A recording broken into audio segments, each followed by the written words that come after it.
My name is Leslie Johnson. I'm one of the members of the group Chico Housing Action Team that got started here in Chico about 6 months ago. And the reason we got started primarily was because there are a lot of homeless people living outside in Chico, and I had thought it would be really great to have a campground in Chico where people could stay for free, either free or very low cost campground, because people are camping out now. Hundreds and hundreds of people camp out in Chico, out by the creeks and in the parks. And it seemed like if we just had a place where they could camp and it could be clean, safe, well lighted, toilets, showers, and laundry facilities, that would be something, it would be a big benefit to our community, and it didn't seem like it would be that difficult. My name is Dan Everhart. I'm the president of the Chico Peace and Justice Center and one of the founding members of CHAT. We, in response to the criminalization of homelessness here, the increasing criminalization, last year the city enacted a sit-and-lie law, making it illegal for people to sit or lie down, which seemed kind of crazy to us and unjust. So for me, that was why I first got involved with CHAT. I thought a campground would be really great. Then when we started studying the situation and learning more about it, we found out about tiny house villages, and that's the direction that we really got excited about, because tiny house villages are warmer, more secure, safer, and more long-term than just living in a tent or under a tarp. Hi, my name is Robert Trausch, and I joined CHAT, Chico Housing Action Team, last October. I was one of the few people at that point. Since that point has grown fairly dramatically.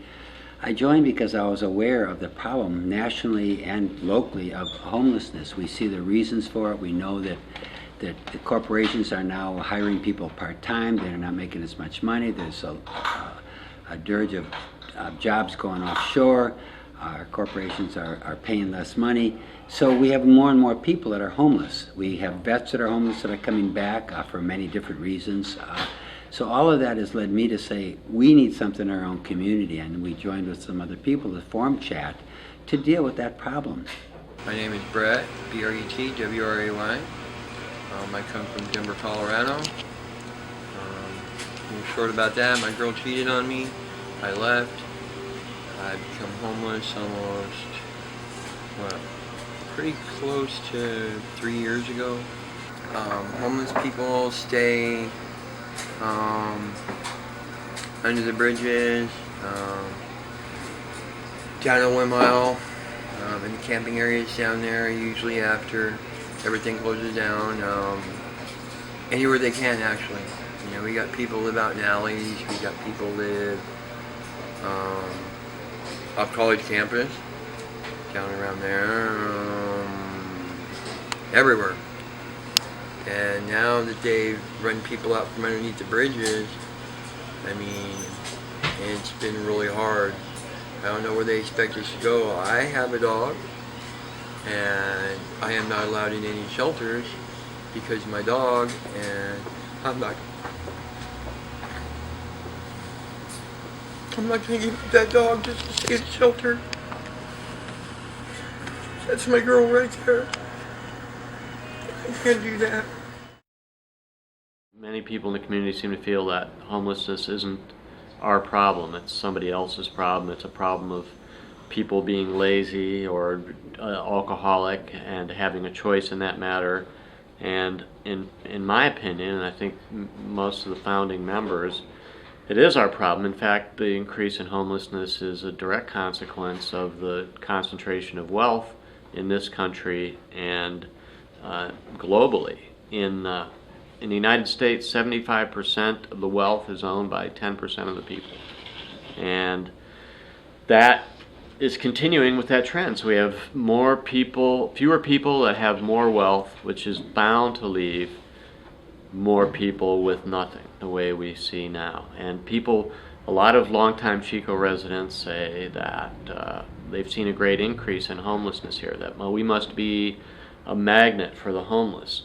And it would seem like that if you didn't realize that it's the same in a lot of places, that we indeed have about our fair share of homeless people, about 1% of our population, which is similar to the national average, whereas nearby Oroville has 3% of their population is homeless.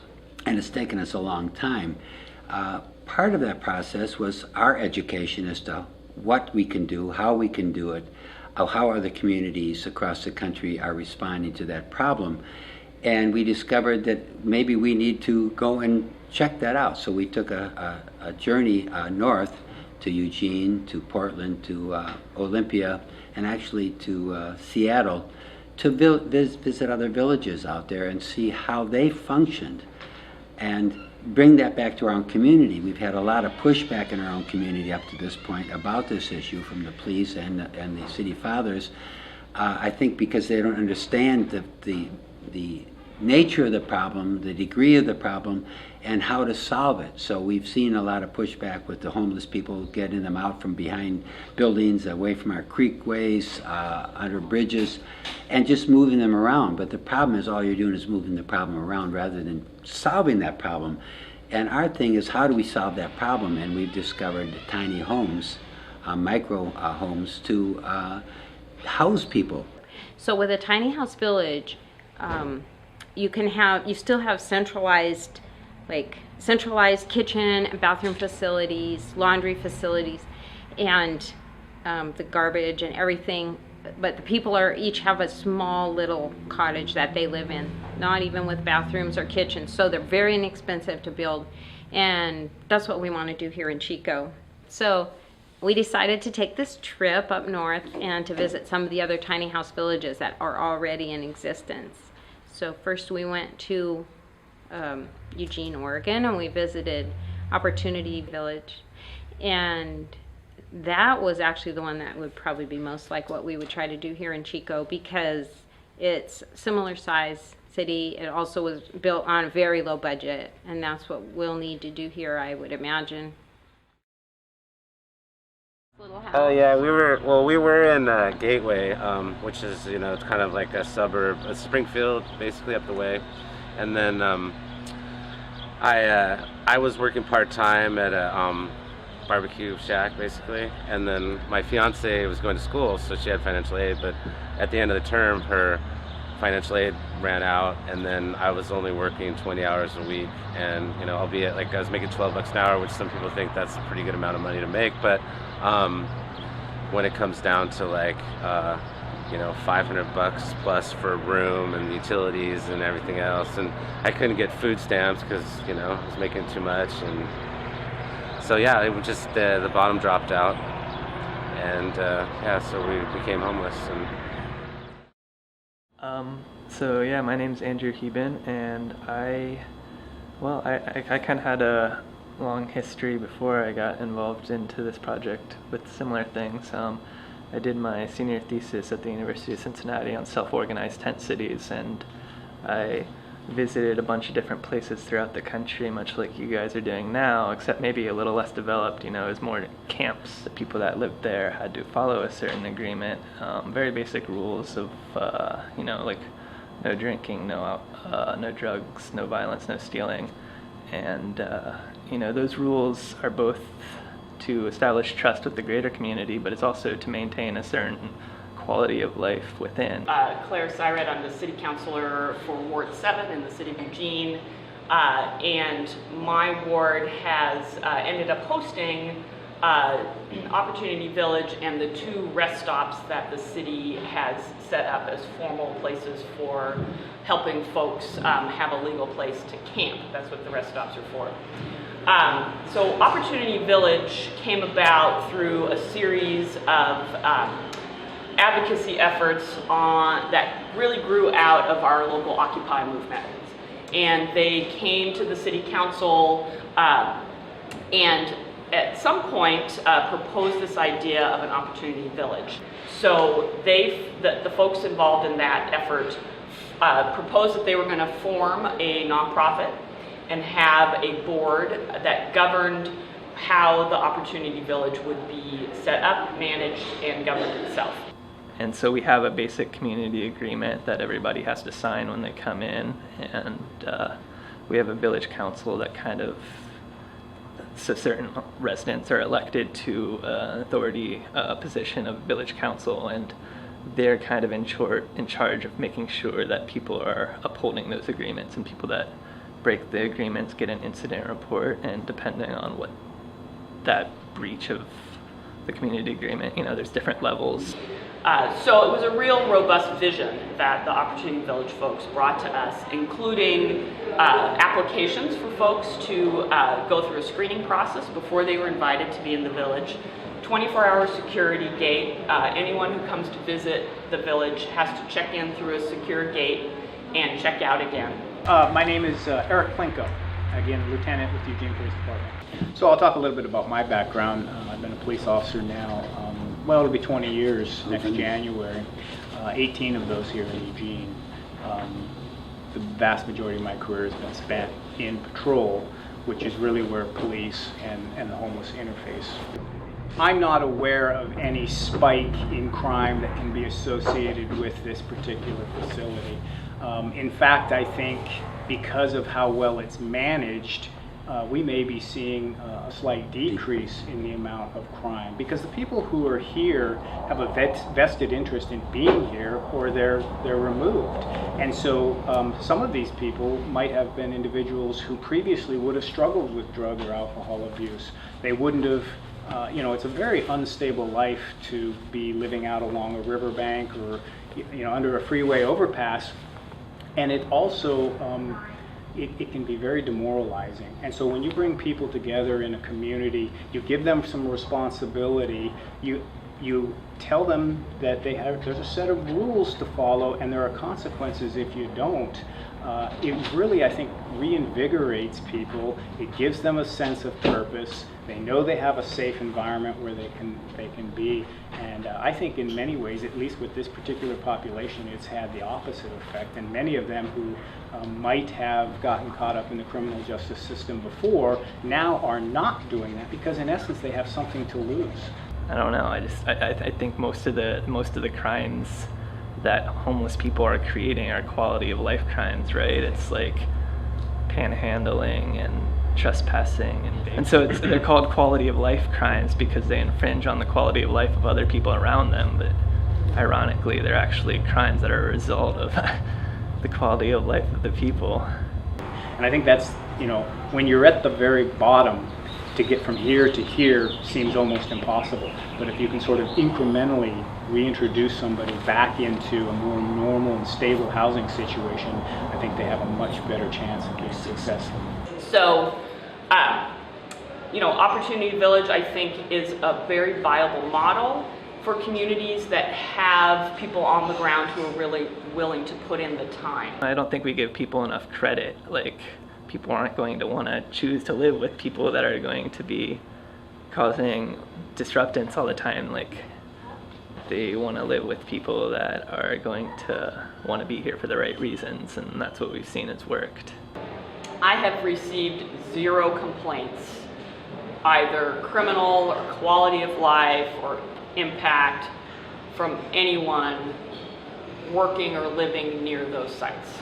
Yeah, and I have not done a cost-benefit analysis of the entire situation. And it isn't just the police department, but it's fire services, it's EMS, it's parks and open spaces, it's public works. But because you have individuals who now have some ownership in where they're at, they are much less likely to require publicly provided services. They have almost a family network with, if you will. So I think it's very reasonable to believe that the cost, and I can't put a dollar figure on it, but I think it's very reasonable to believe that the cost associated with this particular population that may have been out, again, along the riverbank or in the wetlands or under a bridge abutment somewhere, clearly the cost to society has gone down. One of the new things that we've integrated here is that each person pays a $30 a month fee, and that covers operating expenses like water and electricity and stuff. So the ultimate goal is to try to create like a self-sustaining model, But from what I can see, they are fulfilling the goals that they set out for the project, and they have, as far as I can tell, fulfilled every commitment that they made to the city around the project. I think that goes back to our misconception of holding things to middle class standards, that we need all these things in order for each person to exist. But the reality of the situation is that we have 30 houses here and they're sharing 2 refrigerators, 2 toilets, 1 shower, 1 washer and dryer, and it's going pretty well. Like I said, I think this pilot project is proving itself to be a viable way to bring some relief to some of our homeless folks and to help them transition out of homelessness. And I think they could make a really strong case and come to the council and ask us to either extend their time at their current location and or permit another site. So as I said, we'll be having that conversation in the next few months. And it has taken a long time for the city to come to grips with an idea that something like this could be successful. And you know, again, even myself, I was initially a little skeptical because we've had some significant failures with some of the previous attempts. But what I think makes this so successful is that there are some rules and there are some expectations for people and there's some responsibility given to them, and there are some teeth to those rules. If you can't abide by the rules, you have to go. We went up to Olympia after that and we visited Quixote Village, which is really interesting. It's almost the same size in terms of housing units. It has about 30 little cabins, but it's different in that one was built with some government funding, grant funding. A lot more money went into it. They're a lot neater and tidier and 2 straight little rows, and they have a huge community center. But really at its heart, it's the same kind of a thing as they have in Eugene. They have more money to spend, but it's the same type of arrangement. Well, my name is Steve Frill. I'm the Community Services Manager for the City of Olympia. I've been involved with Camp Quixote, and now Quixote Village, since the beginning. We've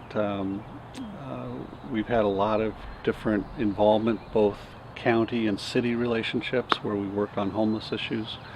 And the evolution of this camp is spearheaded by a lot of different organizations.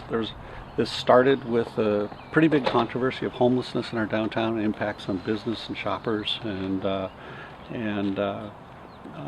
trying to find a method to both appropriately deal with homelessness, trying to find places for people to stay that's warm, safe, dry. I'm Jill Severn, and I started volunteering at the camp when it was at my church, the Unitarian Church, about 6 years ago.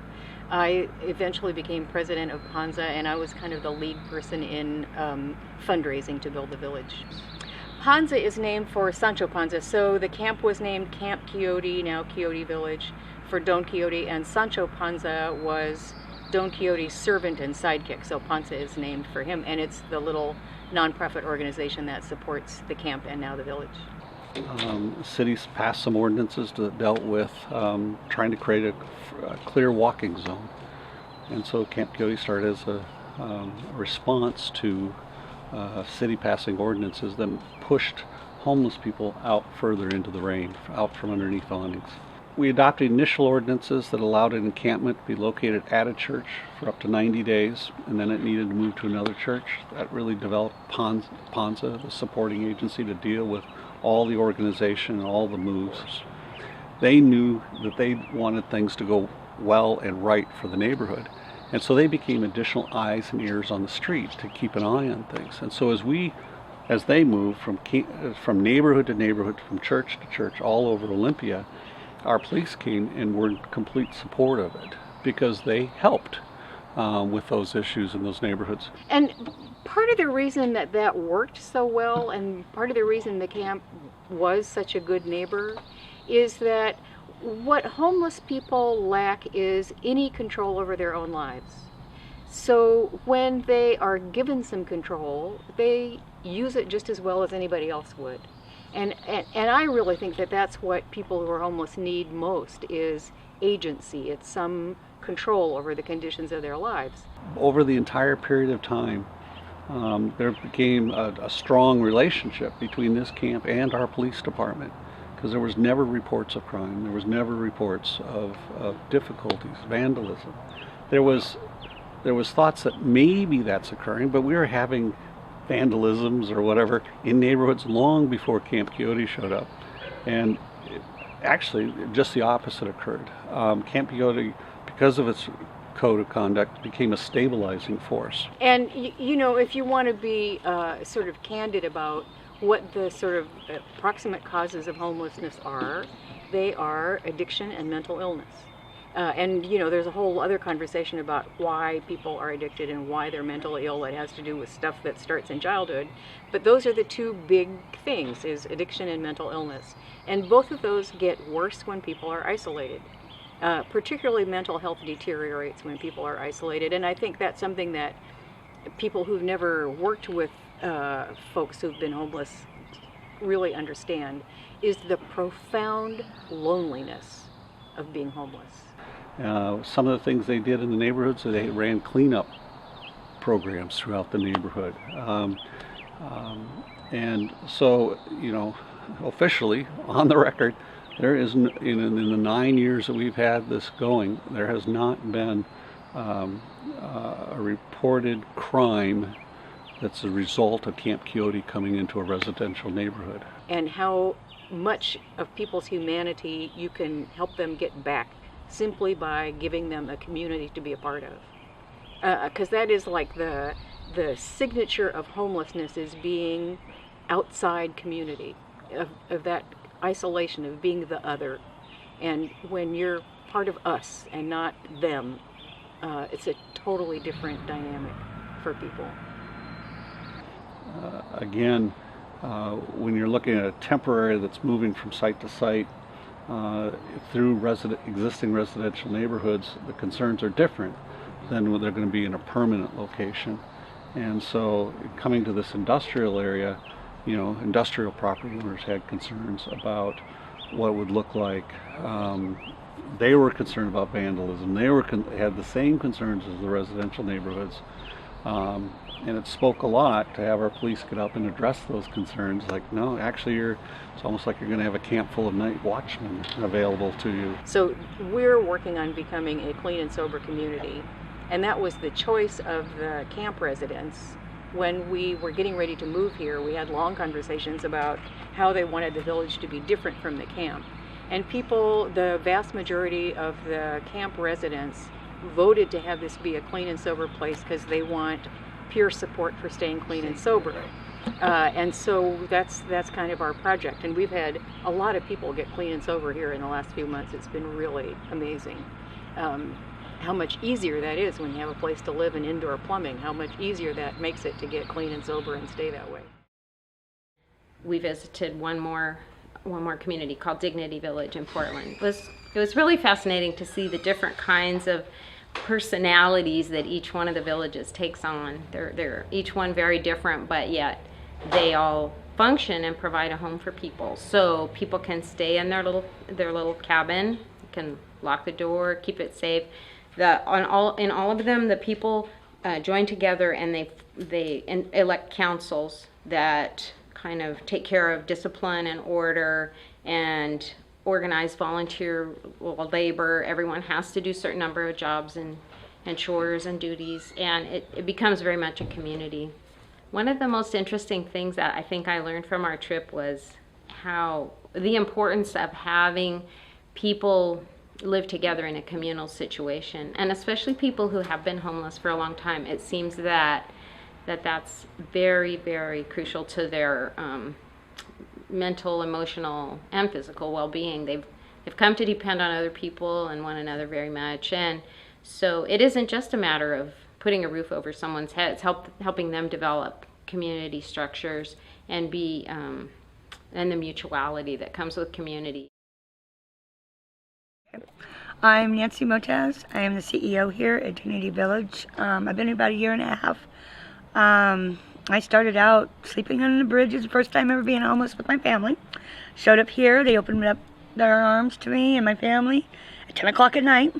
and welcomed us in the village, and I ended up wanting to give back something what they gave to me and my family a year ago. How long have you been at this site? I know you started years ago. 12 years ago. 12 years here.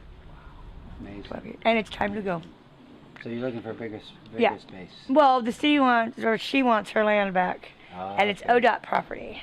Okay. They made her give it to the village 12 years ago to get them out of downtown, to shove them away, out of sight, out of mind. Well, it didn't work because we're still here 13, 12 plus years later, and we're even more so active in everything now. The community, with our police, graffiti cleanup, the whole 9 yards. Whatever they do on the outside, we don't care. But if they come and they're drunk or they're on something, they best go do their structure. The only time they're allowed to leave their structure until they sober up is to hit the porta pots and go right back. If they make any detours, okay, they're written up.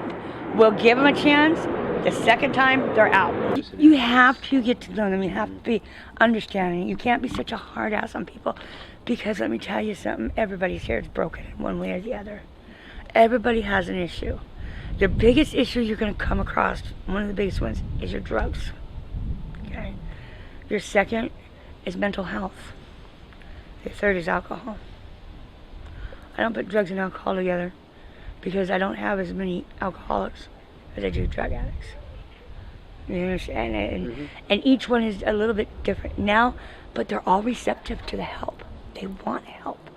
If you're not cramming it down their throat or belittling them or alienating them because of their issues, and they can see it and they feel it, that you're actually helping them, they're going to want to help themselves. And that's what I found out.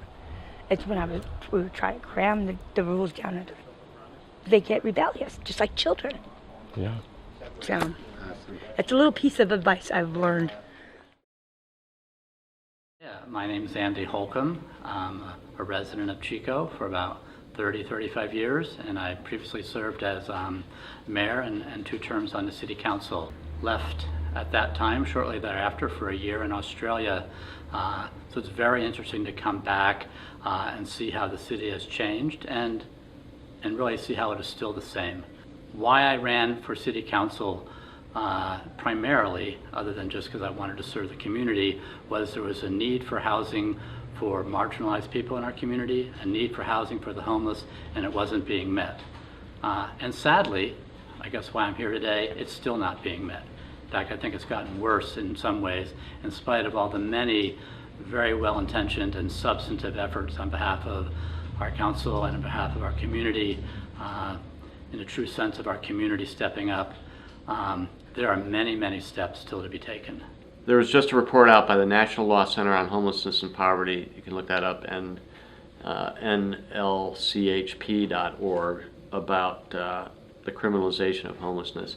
74% of people who are homeless don't know a place where it's safe and legal to sleep. 74% of people. That's just, I know some people don't think it's their problem, but I really believe that we are all in this together. So in our own community, what can we do? And it's micro homes or tiny homes that can be built for a very small amount of money. And also, when you're buying a home, when you're building a home, $200,000 home, you have a large amount of money you have to pay every month to service that home. If you build a tiny home, people can actually afford to pay some money, so it would actually be self-supporting. That community could become self-supporting. And again, when people are disenfranchised, they can't work together. When you bring people together, they actually become a core group of people that can actually run their community just like we do our own homes, and it becomes a positive situation for the community and for those people, again, to be able to move out of homelessness and into becoming a positive force in their own community and in their own life. They can get their children back if they've lost them. They can start relationships that they can't do when you're living under a bridge or living along a creekway. 81% of people who are homeless have been harassed for sleeping. 50% of them have been cited for sleeping. 30% of them have been arrested for sleeping. 30% of a population. As far as loitering, 78% of them have been harassed. 43% have been cited. 26% have been arrested. for sitting or lying, which are normal human functions, 66% have been harassed, 41% have been cited, 25% have been arrested. And that's that we are criminalizing activities that human beings need to survive. And so it's an existential issue. We are saying these people have no right to exist. What's needed is the financing and the availability to resources not in our control as a group, meaning land, meaning zoning, meaning legal technicalities that need to be worked out and can be worked out because they've been worked out in other communities. And our council is smart, our council is bright, our council is forward-looking, and this is something they can do. They just need to have faith in the community and in the leadership of Chat, focusing our community on the development of small houses as a pilot project. As far as the community itself, once we start the community, I see it as a collaborative effort between the city, the fire department, the police department, the faith-based community, Chat, and other service organizations in our community, all collaborating and working together to make it be successful. We can't do it as Chat. A city can't do it itself. We need to have a collaborative effort, and that is something else we saw in all of these communities where it stemmed from. Many times was from a group of people who were homeless and saying, we need something, but ultimately the greater community responded to that, and they got together and worked together to create something. And we're seeing this in Madison, Wisconsin, we're seeing it in Texas, we're seeing it all across the country, and Chico is a very progressive community. We need to get on board and start making that happen in our own community, to have that collaborative effort and not have the people saying it can't work here. We're unique in some respects, but it's not a unique problem. It's a national problem, and we're finding national solutions for that, and those solutions are micro housing, smaller homes that people can afford and feel safe in. And so we need to go to that model in our own community and take care of the people in our community who are disenfranchised, as I said earlier, for so many reasons, whether it's because of military, because of violence in the home, because of loss of a job, because of addictions. Whatever the reason is, we should be addressing those, and we have to address them as a community. I know it can be because I've seen it work. Dignity Village in Portland, I went to visit when I was on the council, and that is a small house community sponsored and supported by the city of Portland. Gets great support from their police department in terms of crime control. If you want to put it in those terms, that's one benefit, less crime. Great support from the behavioral health and social services sector because it allows bringing services to people in a cost-effective, meaningful way, services that otherwise aren't being accessed. And most importantly, it works for the people who are living in those many homes. Dignity Village is in fact a village. It takes a village, and maybe it takes dignity, and having control of your own home in a cooperative mini house setting that can work. It has worked in Portland, it has worked in other communities, and it most certainly can work in Chico. One of the things we've thought about is what we would like to call the village, if we get a tiny house village going in Chico, and in line with the other names that we've heard about, like Dignity Village and Opportunity Village and Quixote Village, which is like Don Quixote. We like the idea of Simplicity Village because Chico has a real culture of working towards sustainability and community self-sufficiency, and we thought Simplicity Village would be a really good name.